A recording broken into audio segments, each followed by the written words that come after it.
राधे सभी को। आज मैं आपको 6 अवस्था ऐसी बताने जा रहा हूँ, 6 कंडीशन ऐसी बताने जा रहा हूँ जिसमें अगर 2 ग्रह आपस में रिलेशन बनाएं तो ये बहुत बड़ा योग है, जिससे आदमी बहुत ही फेम कमाता है, अपने जीवन में फेमस होता है, लोग जानते हैं, प्रख्याति पाता है। ऐसा आदमी रूलर किंग के समान जीवन जीता है, जिसके आगे पीछे लोग होते हैं, सम्मान रुतबा होता है समाज में।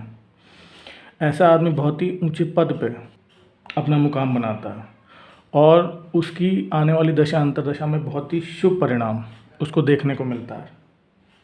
तो वो 6 ऐसे कंडीशन, 6 ऐसी अवस्था जिससे आप अपनी कुंडली में देखकर ये अनुमान लगा सकते हैं, या एक्सपीरियंस भी किया होगा आपने, अगर ये दशा आई होगी या आने वाली दशा में, आप देख सकते हैं कि आपको उसके बेनिफिट्स कितने मिलने वाले हैं, आपको उसके अच्छे परिणाम कितने मिलने वाले हैं।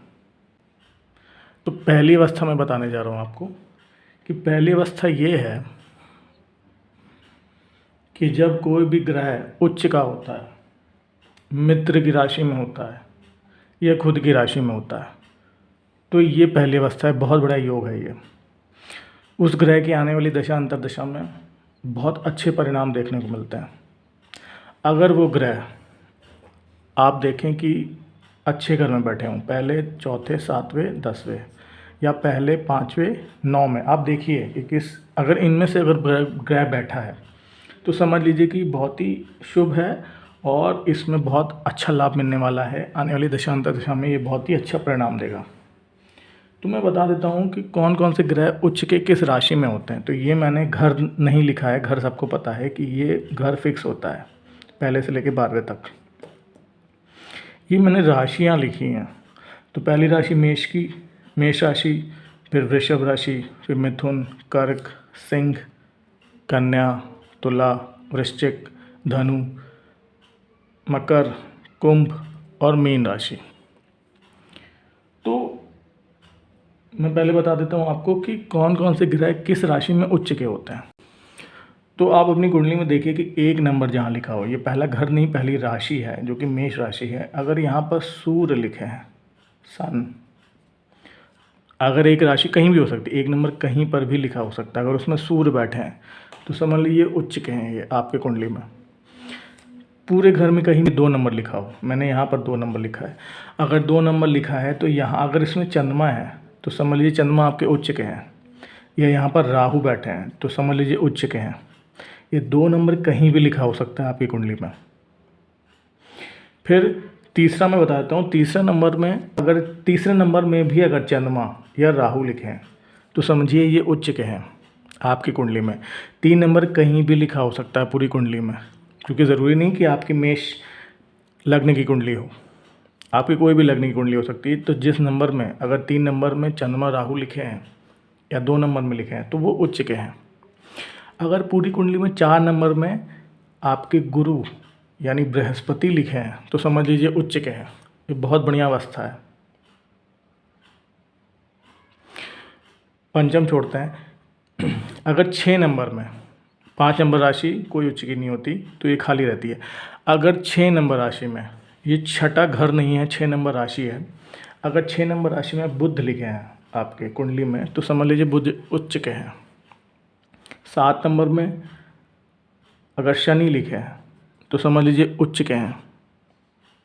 वही वृश्चिक में 8 नंबर में अगर केतु लिखे हैं तो समझ लीजिए आपकी कुंडली में उच्च के हैं, या 9 नंबर में केतु लिखे हैं तो उच्च के हैं। फिर मैं बताता चल रहा हूँ कि राशि कहीं भी लिखी हो सकती है। ये मैंने सिर्फ 1 2 3 4 के हिसाब से मैंने यहाँ पर राशियाँ लिखी हैं, क्योंकि घर फिक्स है, राशियाँ बदलती हैं हर कुंडली में, हर कुंडली की अलग राशि होती है।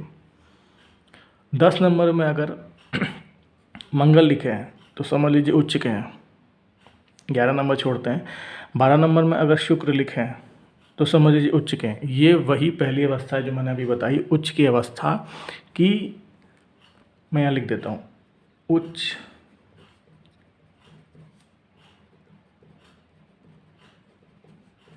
ये पहला वही अवस्था है, वो पहली वही कंडीशन है। जिसकी अंतर्दशा या दशा आने में आपको वो योग महसूस होगा, वो फल मिलेगा, शुभ ही फल मिलेगा, सारे काम बनेंगे आपके। दूसरी ये है कि अपने राशि में अगर कोई भी ग्रह बैठा है, तो मैंने जैसे बताया कि ये सारी राशियां मैंने लिखी हैं, घर फिक्स हैं। तो पहले नंबर में अगर आप देखिए कि पहले नंबर मेष का है, अगर इसमें मेष नंबर की राशि मतलब मंगल बैठते हैं यहाँ पर, अब सूर्य नहीं, यहाँ पर मैं सेकंड कंडीशन बता रहा हूँ कि एक नंबर में अगर मंगल बैठे हैं तो ये सेकंड अवस्था है जो कि बहुत ही शुभ है। 2 नंबर में अगर शुक्र बैठे हैं तो ये बहुत ही बढ़िया अवस्था है।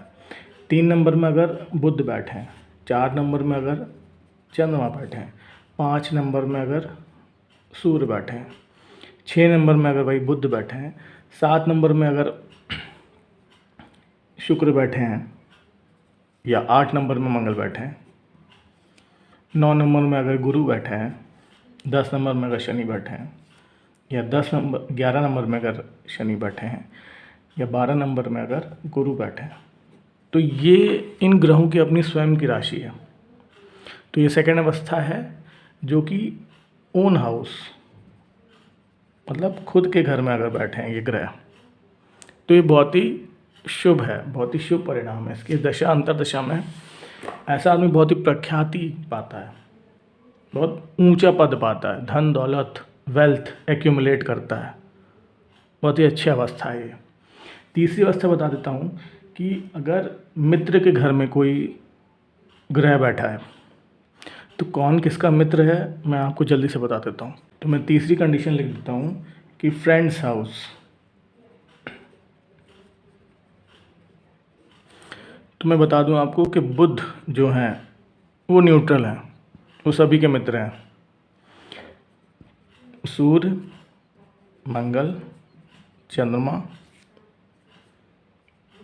और गुरु, ये सौम्य और शुभ ग्रह हैं।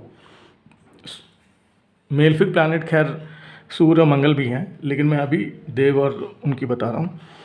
दूसरे में शनि, शुक्र, केतु और राहु। तो मैंने यहाँ बीच में बुध लिखा है क्योंकि बुध न्यूट्रल है। बुध की इनसे इनसे इनसे और इनसे मित्रता है, बुध की इनसे मित्रता है, बुध की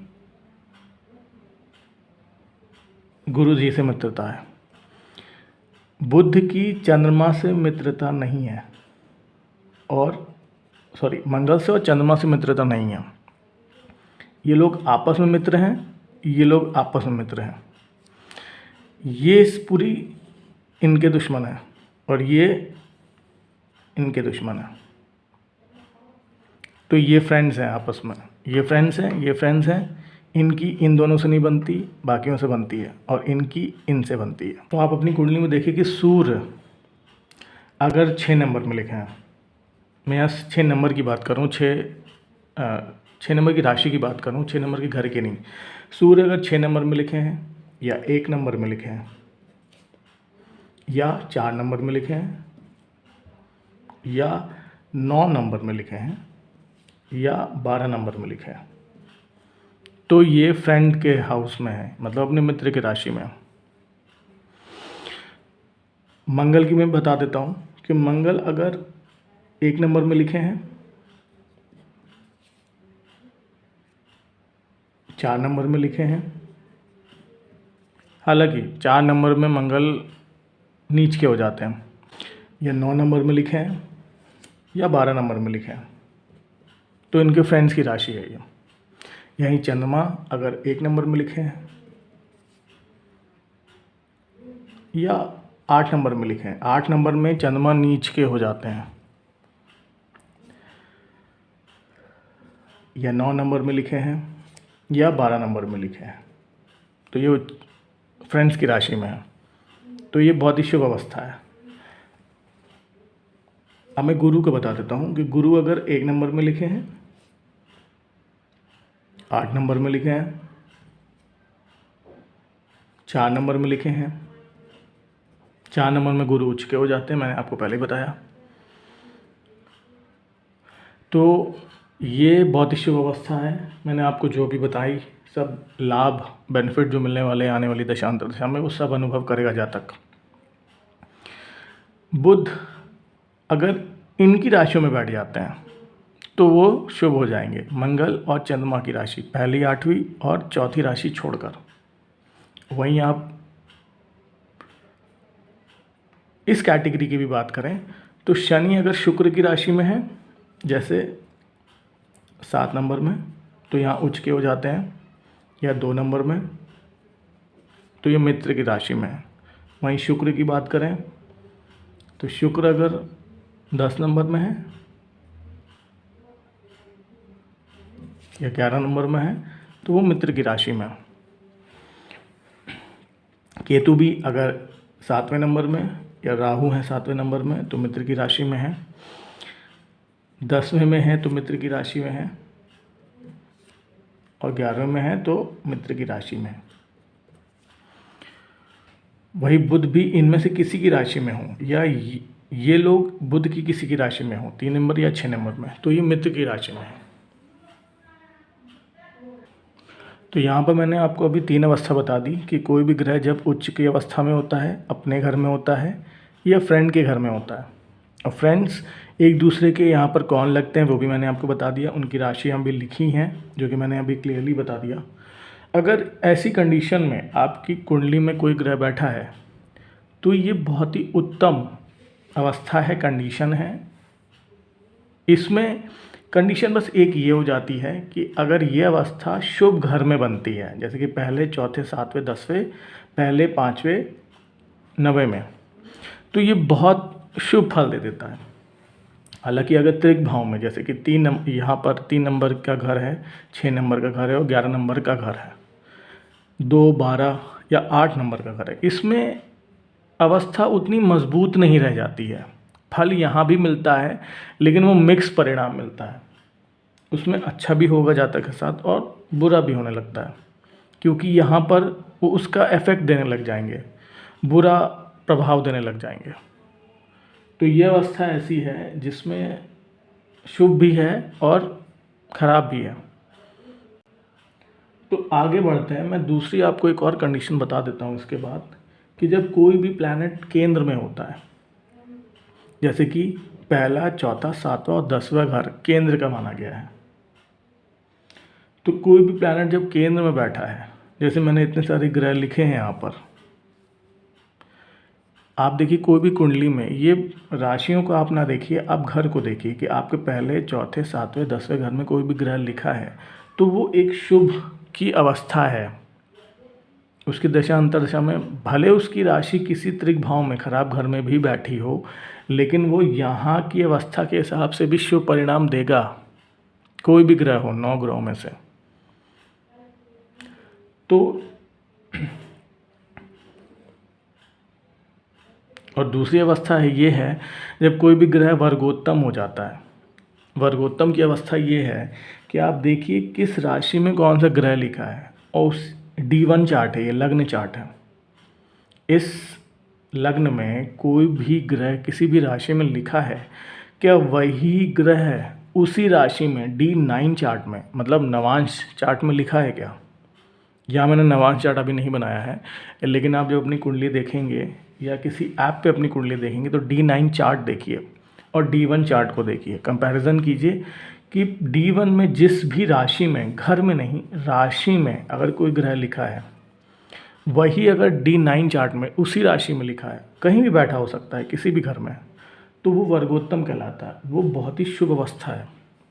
जो मैंने अभी लाभ बताया है वो सब जातक अनुभव करता है। हालांकि बुरे ग्रह का भी, मैंने बुरे घर का भी अवस्था बता दी कि मिक्स परिणाम मिलता है, लेकिन शुभ परिणाम भी ज़्यादा उसको मिलेगा।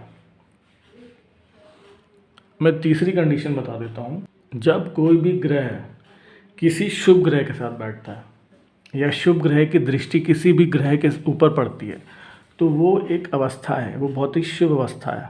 इसमें भी जातक को अच्छे परिणाम देखने को मिलते हैं उसकी दशा अंतरदशा में। तो यहाँ पर मैं जल्दी से आपको बता देता हूँ कि शुभ ग्रह कौन कौन से होते हैं। तो यहाँ मैंने शुभ ग्रह लिख दिया है। गुरु सबसे शुभ होते हैं, फिर शुक्र सबसे शुभ होते हैं, चंद्रमा उसके बाद होते हैं शुभ, फिर बुध होते हैं शुभ। चंद्रमा आप अपनी कुंडली में देखिए कि ये शुक्ल पक्ष के होने चाहिए। कुंडली में लिखा होता है शुक्ल पक्ष के अगर चंद्रमा है तो बहुत ही शुभ है। इनकी अब दृष्टि किसी भी ग्रह पे पड़ेगी तो वो एक शुभ अवस्था है, उस ग्रह की भी शुभता बढ़ती है। ये आपस में इतने शुभ ग्रह हैं कि अगर किसी मेलफिक मतलब अशुभ ग्रह को भी देखेंगे तो उनकी भी अशुभता काटने की कोशिश करते हैं, कम करने की कोशिश करते हैं। यहाँ मैं आपको अशुभ ग्रह भी बता देता हूँ कि जो नेचुरली, अशुभ तो नहीं बोलूँगा, लेकिन नेचुरली जो मेलफिक ग्रह होते हैं, क्रूर ग्रह, जो नेचुरल जो क्रूर ग्रह हैं, जैसे कि ये जो चारों ग्रह हैं ये नेचुरली सौम्य ग्रह हैं। इनकी जनरली अवस्था में इनकी दशा अंतर्दशा में शुभ परिणाम देते हैं। कहीं भी बैठे हों तो उसकी शुभता ही बढ़ाते हैं। अगर ये गलत घर में भी बैठे हैं, ख़राब घर में बैठे हैं, तो अपनी शुभता से वो शुभ करने की कोशिश करते हैं। हालांकि अशुभ परिणाम भी मिलता है, लेकिन इनकी जो नेचुरल जो क्वालिटी है, कैरेक्टरिस्टिक्स है, वो उनकी शुभ है। और जो नेचुरल मेलफिक प्लैनेट हैं जिनको अशुभ क्या लेकिन क्रूर माना गया है, वो मैं बता देता हूँ। तो यहाँ मैंने क्रूर ग्रह लिख दिया है, जो कि सूर्य है, मंगल है, शनि है, केतु है, राहु है। ये नेचुरल मेलफिक प्लैनेट है। ये अच्छी अवस्था में बैठे हैं, अच्छा परिणाम तो देते ही हैं, लेकिन इनकी जो क्वालिटी है वो क्वालिटी भी जातक के अंदर ज़रूर आती है, जो कि शुभ क्वालिटी नहीं है। जैसे सूर्य से घमंड बढ़ता है, मंगल से गुस्सा आक्रोश बढ़ता है, शनि से आलस बढ़ता है, शनि से काम बहुत डिले होते हैं, बहुत देर में बनते हैं, केतु से वही चीज़ राहु से। तो ये नेचुरली मेलफिक प्लैनेट है। अगर इनकी दृष्टि इन पे भी पड़ती है, इस अवस्था में मैं आपको बता रहा हूँ कि इनकी दृष्टि अगर इन ग्रहों पे भी पड़ती है तो शुभ अवस्था होने लगती है। ये अपना क्रूरता को कम करके शुभ परिणाम भी देने के लिए बाध्य हो जाते हैं। तो मैं इसकी कंडीशन आपको यहाँ बता देता हूँ। जैसे मैं अलग अलग राशि में लिख देता हूँ। यहाँ पर सूर्य हैं, यहाँ पर मंगल बैठे हैं, यहाँ पर शनि बैठे हैं, यहाँ पर केतु और यहाँ राहु। मैंने सिर्फ एक कंडीशन बताई है कि कुंडली में आपके कहीं भी कोई भी ग्रह बैठा हो सकता है, लेकिन मैंने एक सिर्फ एग्जाम्पल के तौर पे बताया है कि सूर्य यहाँ, मंगल, शनि, केतु, राहु कहीं भी यहाँ बैठे हैं और इन पे इन शुभ ग्रहों की दृष्टि पड़ रही है। अगर आप कुंडली में देख सकते हैं, जैसे अगर गुरु यहाँ बैठे हैं तो अपनी पंचम दृष्टि से वो शनि पे नज़र डाल रहा है। वो अपनी पंचम दृष्टि से शनि को शुभ करेंगे और अपनी नवम दृष्टि से वो राहु को शुभ करने की कोशिश करेंगे। तो गुरु को मैंने एक एग्जाम्पल बताया कि अगर गुरु कहीं भी बैठे हो सकते हैं, कि अगर मान लीजिए गुरु यहाँ बैठे हैं तो सातवीं दृष्टि से वो मंगल को शुभ करेंगे। ऐसे ही शुक्र अगर यहाँ बैठे हैं तो अपनी सातवीं दृष्टि से केतु को शुभ करने की कोशिश करेंगे। अगर शुक्र यहाँ बैठे हैं तो अपनी सातवीं दृष्टि से सूर्य को शुभ करने की कोशिश करेंगे। अगर शुक्र यहाँ बैठे हैं तो अपनी सातवीं दृष्टि से शनि को शुभ करने की कोशिश करेंगे। तो अगर यहाँ बैठे हैं तो राहु को शुभ करने की कोशिश करेंगे। वहीं में अगर चंद्रमा की बात करें तो अगर चंद्रमा को मैं यहाँ बैठा दूँ तो सातवीं दृष्टि से, क्योंकि सारे ग्रहों की सातवीं दृष्टि है, गुरु की 3 दृष्टि है, जो कि मैंने पाँचवीं, सातवीं और नवीं दृष्टि से मैंने समझा दिया। बाकी सारे ग्रहों की सातवीं दृष्टि चंद्रमा को अगर मैं यहाँ बैठा दूँ तो यहाँ शनि को शुभ करने की कोशिश करेंगे। चंद्रमा अगर यहाँ बैठे हैं तो यहाँ सूर्य को शुभ करने की कोशिश करेंगे। तो कोई भी शुभ ग्रह कहीं भी बैठा हो पूरी कुंडली में, अगर उसकी सातवीं दृष्टि इन पे पड़ रही है तो वो शुभ करने की कोशिश करेंगे। तो ये बहुत ही अच्छी अवस्था है जिसमें जातक को अच्छे परिणाम देखने को मिलते हैं उसकी आने वाली दशा अंतर्दशा में। इसी के साथ मैं आपको इसी अवस्था के साथ एक और अवस्था बता देता हूँ कि अगर ये शुभ ग्रह आपस में कहीं बैठे हैं, जैसे गुरु शुक्र बैठे हों, कहीं भी यहाँ बैठे हों, कहीं भी यहाँ बैठे हों, यहाँ बैठे हों, या चंद्रमा शुक्र बैठे हों या बुध शुक्र बैठे हों या शुक्र चंद्रमा बैठे हों, कोई भी ग्रह, हालांकि पहले, चौथे, पाँचवें, सातवें, 10वें और 9 घर में बैठे हों तो बहुत ही शुभ और उत्तम इसका परिणाम मिलता है। खराब घर में भी बैठे हैं तो उसका परिणाम मिलेगा, लेकिन वो उतना शुभ नहीं हो पाएगा, उसकी इंटेंसिटी कम हो जाएगी, उसका जो रिजल्ट स्ट्रेंथ है वो कम हो जाएगा। तो कोई भी इस चारों में से शुभ ग्रह आपस में बैठे हों तो भी ये अवस्था के साथ ही ये अवस्था है कि बहुत ही शुभ परिणाम मिलता है उसके दशा अंतर दशा में। तो आप अपनी कुंडली में देख सकते हैं कि कौन से शुभ ग्रह आपस में बैठे हैं। अगर जो भी शुभ ग्रह आपस में बैठे हैं या शुभ ग्रहों की किसी ग्रह पर, इन ग्रहों पर दृष्टि पड़ रही है, तो ये मान के चलिए कि उनकी दशा अंतर दशा में आपको अच्छे परिणाम मिलेंगे। और अगर वो अवस्था केंद्र में या त्रिकोण में बनती है तो बहुत ही उत्तम योग हो जाता है।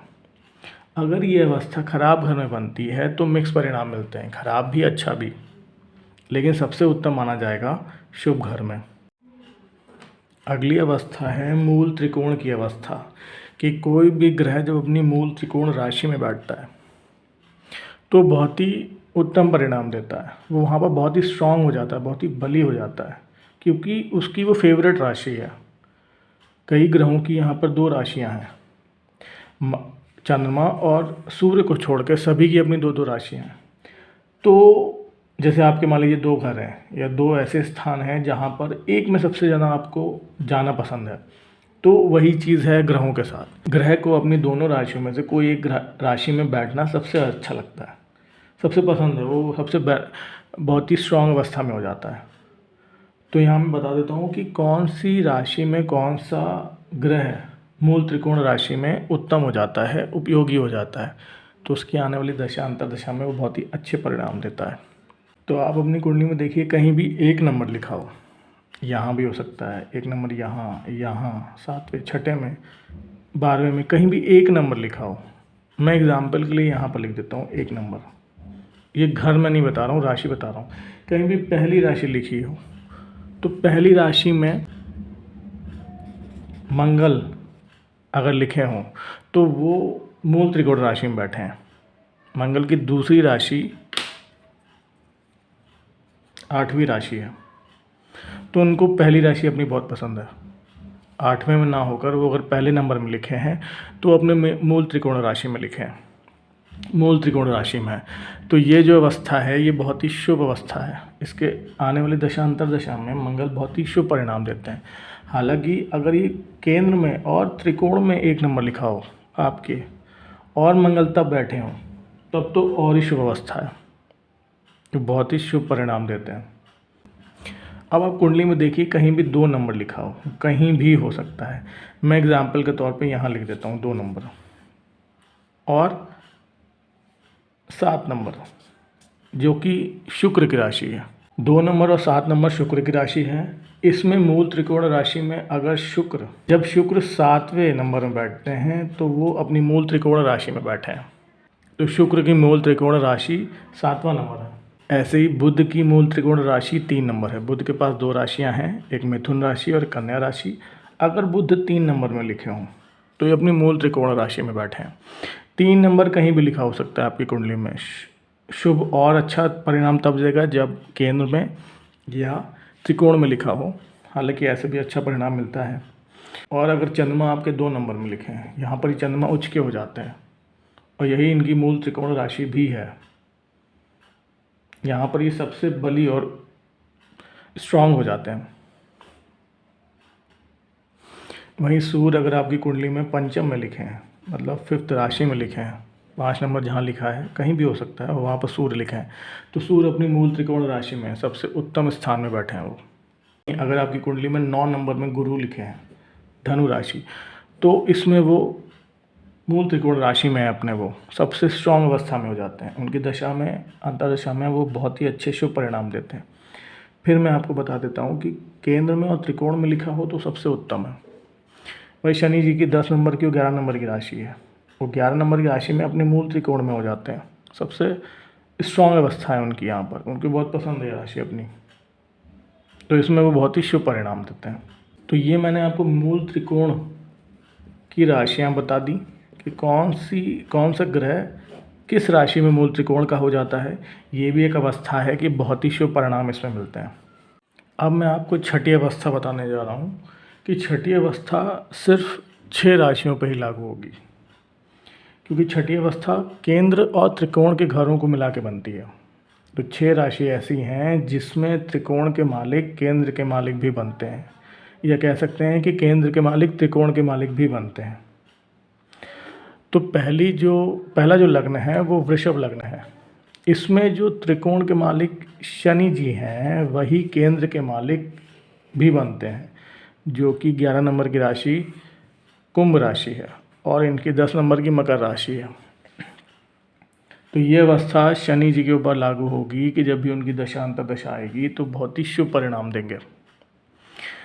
अब डिपेंड ये करता है कि शनि किस जगह बैठे हैं, उसके हिसाब से वो फल देंगे। अगर वो शुभ घर में बैठे हैं तो उनकी दशा अंतर्दशा में शुभ ही परिणाम मिलेगा।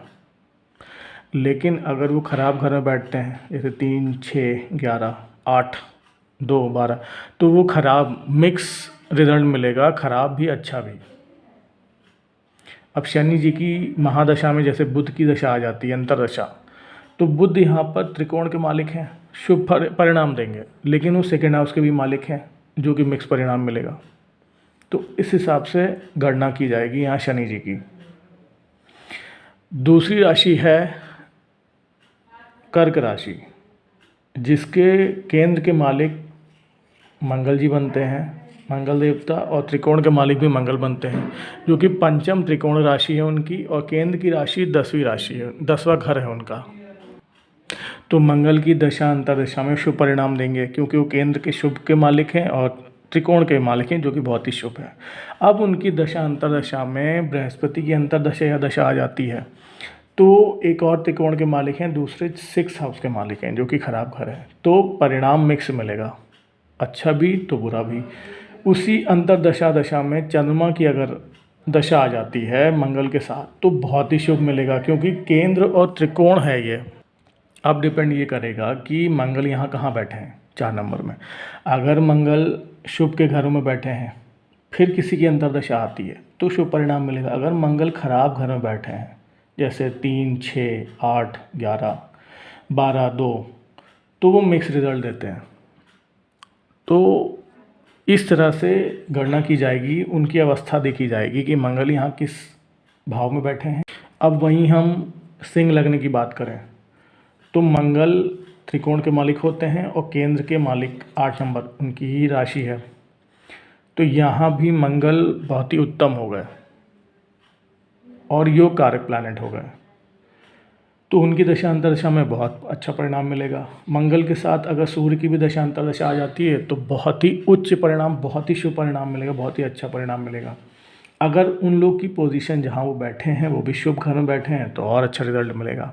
खराब घर में बैठ जाएं, त्रिक भाव में बैठ जाएं, तो परिणाम इसका मिक्स हो जाएगा, अच्छा भी बुरा भी। डिपेंड ये करेगा कि किस घर में बैठे हैं, उस घर के हिसाब से परिणाम मिलेगा। यहीं मंगल के साथ अगर गुरु की भी दशा या अंतरदशा आ जाती है, जो कि दूसरे त्रिकोण के मालिक हैं, लेकिन उनकी दूसरी राशि अष्टम में, जो कि बहुत ही खराब घर है, बुरा घर है, तो भी मिक्स परिणाम मिलेगा, बुरा ज़्यादा होगा। वहीं तुला लग्न में चलते हैं। तुला लग्न में जो शनि जी हैं उनकी दूसरी त्रिकोण राशि है और चौथा केंद्र है, जो कि योग कारक प्लैनेट बनाते हैं। अब इनके साथ अगर बुध की भी दशा आ जाती है, जो कि तीसरे त्रिकोण के मालिक हैं, हालांकि उनके पास 12 घर भी है जो कि ख़राब है, तो वही वो मिक्स रिजल्ट मिलेगा, परिणाम अच्छा भी और ख़राब भी। अगर शनि जी के साथ शुक्र की अंतरदशा भी या दशा आ जाती है तो उनके पास भी एक ख़राब घर है, हालांकि ये लग्नेश हैं, उनको ख़राब घर नहीं लगेगा, इसकी भी अलग गणित हैं, वो मैं दूसरे वीडियो में समझाऊंगा। तो वो भी मिक्स परिणाम मिलेगा, तो इस हिसाब से गणना की जाती है। अब यहाँ पर मकर लग्न ले लें। मकर लग्न में योग कारक प्लैनेट शुक्र बनते हैं, जिनके पास 10वां घर है और पंचम घर है, जो कि एक त्रिकोण है और एक केंद्र है। ये भी एक योग कारक प्लैनेट है। अगर इनकी दशा अंतरदशा में बुध के साथ दशा आ गई तो वो भी त्रिकोण के मालिक हैं, और उनके पास छठा घर भी है, जो कि त्रिक भाव का सबसे खराब घर है। इससे खराब घर 11th हाउस मानते हैं, लेकिन 6th हाउस थोड़ा रोग रिपुरण का है और इससे काफ़ी दिक्कतें का सामना करना पड़ता है। हालांकि 11th हाउस से आपको बीमारियों का ज़्यादा सामना करना पड़ता है, तो 6th हाउस ज़्यादा उसको ख़राब मानेंगे। वहीं इनके साथ अगर शनि की महादशा या अंतर्दशा आ गई तो उनके पास एक त्रिकोण और एक केंद्र, पहला घर जो कि योग कारक प्लैनेट खुद है, और सेकंड हाउस मारक स्थान भी है, बैंक बैलेंस का घर भी है, अच्छा घर भी है, खराब घर भी है। तो शुक्र के साथ शनि का मिक्स रिजल्ट आएगा। वहीं पर हम आगे बढ़ें तो ये भी शनि जी की राशि है जो कि कुंभ लग्न है। इसमें योग कारक प्लैनेट शुक्र इसमें भी बनेंगे क्योंकि उनके पास एक तीसरा त्रिकोण है और एक चौथा भाव केंद्र का है, तो योग कारक प्लैनेट है। यही इनके साथ अगर बुध की दशा आ जाए तो वो भी एक अष्टम के मालिक हैं और एक त्रिकोण के हैं। इसमें काफ़ी परिणाम खराब मिलेगा। इसकी भी अपनी गणित है क्योंकि 8th हाउस बहुत ही ख़राब है और 8th हाउस के मुकाबले सेकंड त्रिकोण जो है वो कम पावरफुल है, तो इसमें ख़राब ज़्यादा परिणाम हो जाएगा। वही शुक्र देव के साथ अगर शनि की अंतर्दशा दशा आ जाती है तो वो योग कारक प्लैनेट है, साथ ही उनके पास 12th हाउस भी है जो कि खराब घर भी है, तो उसमें भी मिक्स परिणाम मिलेगा। तो इस तरह से सारी अवस्थाओं को मैंने आपको समझा दिया है और इसी हिसाब से गणना की जाती है कौन से ग्रह उच्च के हैं, कौन से ग्रह नीच के हैं, कौन से ग्रह फ्रेंड के राशि में हैं, कौन से घर, कौन से ग्रह मूल त्रिकोण में हैं, कहाँ बैठे हैं, किस अवस्था में हैं, नवांश में उनका क्या रोल है। तो इसके हिसाब से सारी गणना भी थोड़ी बहुत चेंज हो जाती है। मैं दूसरे पार्ट में कुछ हस्तियों की कुंडली का विश्लेषण करूंगा और इसी 6 अवस्थाओं पे मैं आपको दिखाऊंगा कि उनकी कुंडली में क्या ऐसे योग बनते हैं जो कि वो इतनी बड़ी पर्सनालिटीज़ बने। उन्होंने अपना नाम प्रख्याति पाई पूरी दुनिया पे, हुकूमत की और बड़े बड़े राजनेता, गुरु, ज्योतिषी, बड़े बड़े उच्च पद हासिल किए, IAS IPS बने। तो मैं कुछ विश्लेषण करूँगा आगे अगली पार्ट में और मैं समझाऊँगा इस अवस्था को और क्लियरली। हालांकि मैंने इसको बहुत ही सिंपल टर्म में समझा दिया है सारी अवस्थाओं को। तो इस पार्ट में इतना ही और मैं आने वाली वीडियोस में और योग और सारी दशाएं, अंतर्दशाएं में क्या परिणाम मिलता है मैं समझाता रहूँगा। और बने रहिए, देखते रहिए वीडियोस। तब तक के लिए राधे राधे।